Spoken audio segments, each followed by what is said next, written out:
We are chatting with Diana Reed, one of my favorite realtors, investors, and home flippers. Thank you for being here today. All right, glad to be here. I'm Raul Jimenez with the Schrader Group. We're going to dive deep into your personal journey, figure out what got you on this track, and see if there's anybody you can help out there.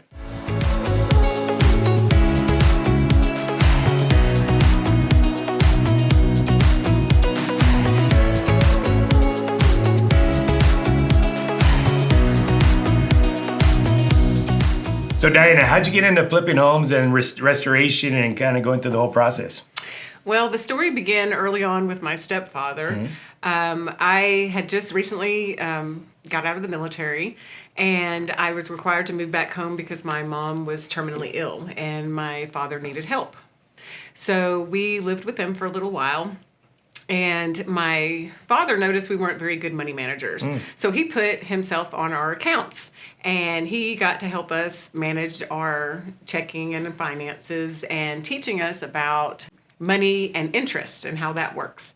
At the time, we were living in the house with my father and my sister. And one day he shows up and he has some keys in his hand. And he says, "I need you to get in the car. And we're going somewhere." And I'm like, "Where are we going?" Field trip. Yeah, field trip, exactly. So we get in the car, and he pulls up to this ugly, ugly house in Lake Jackson, Texas.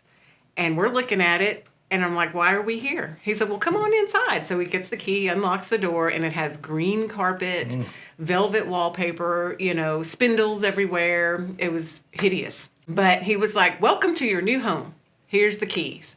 And we were mad because we didn't understand, because he took our money and bought the house because he had access to it. Oh, gosh. So here we are, husband, wife, and a young child. And he's like, "This is what we're going to do." He says, "We're going to live in this house, and I'm going to help you fix it up. And then you're going to either sell it or turn it into a rental." And so that's how our journey began. And after that, we acquired 13 properties. Wow. So you learned it from the ground floor up, and how to fix it, how to renovate, and all that good stuff. So when we're talking about those important factors, how do you choose which ones you want to jump into? Do you follow specific rules? I mean, what is your philosophy on choosing a property? I've learned that any house is a good house. And the main key that we keep in mind is the area. You never want to over-improve for that area. Sure. As far as rules, there's a lot of gurus out there that, they change with the times. And I think this comes back to military training, is that I stick with the old rules. We do the 70-30 rule. So if I can't find a house that meets that requirement, I won't change that. I might find a house right away, or it may take me, 2 or 3 months to find something, but you have to look at the overall profitability.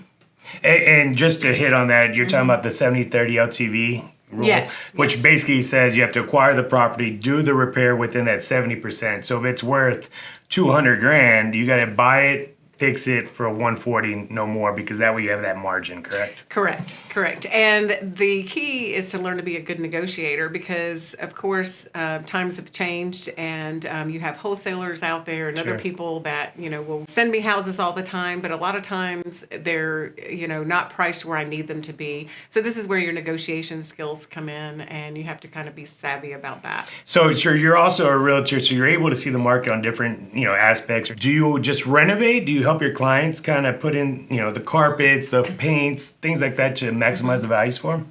So normally what I do on the real estate end is I will have people ask me, "Hey, I want to do this. How do I get into it?" And normally I will find the house for them, which they incur their own financing to obtain the house. And then they entrust myself and my team to renovate the home for them. And then I list it for them. And, they have involvement, but it's minimal, for them, and they don't have to get their hands dirty. Got you. And we do. So it's almost like you're getting contracted to do the renovation part of it. Maybe they pick the color selections or something like that. Yes. Maybe wood versus luxury vinyl plank.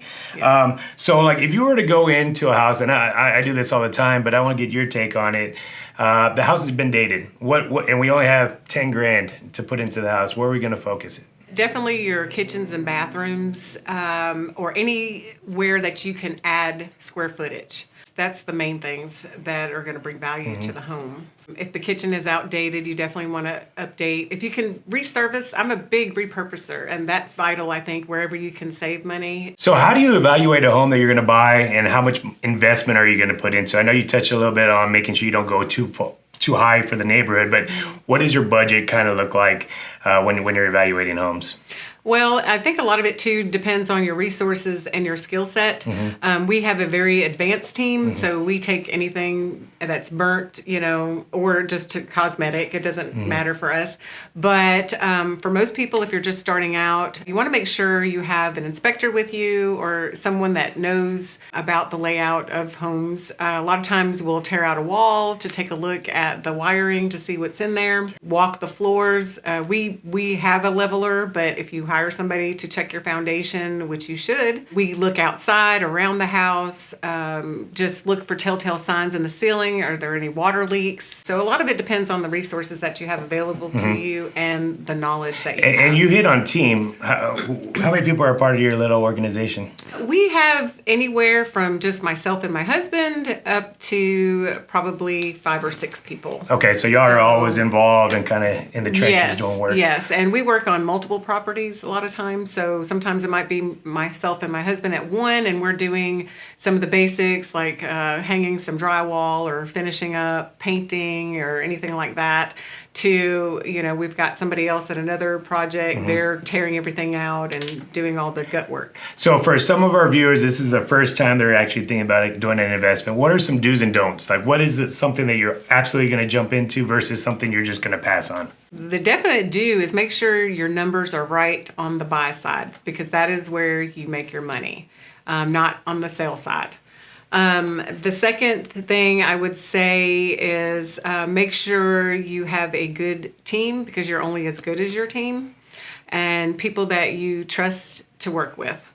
The don'ts is don't take anything that you might feel overwhelmed with if you're just starting out. That's key, because you end up spending more money. If you don't know what you're looking at, don't be afraid to ask for help from someone. And that's important. And I think as well, somebody getting into this, they should mentor with someone as well. I think that's a great point. For me, my first flip was a downtown pier and beam, 1943 house in a historic district. So talk about red tape, getting approvals for everything, and then just having to redo. And pretty much I left one wall in the front and recompleted the whole entire back half, added 1,000 square feet to it. So I dug deep and figured it out the hard way, knowing that, hey, I should have probably started out a little easier. But I learned a lot throughout the process. For more information on how to find you, follow you, and to kind of see all the work that you've done on your rehabs, where would they go? I have a YouTube channel, Read in Realty, and then I'm also on Instagram as Read in Realty, and then Facebook as Diana Reed.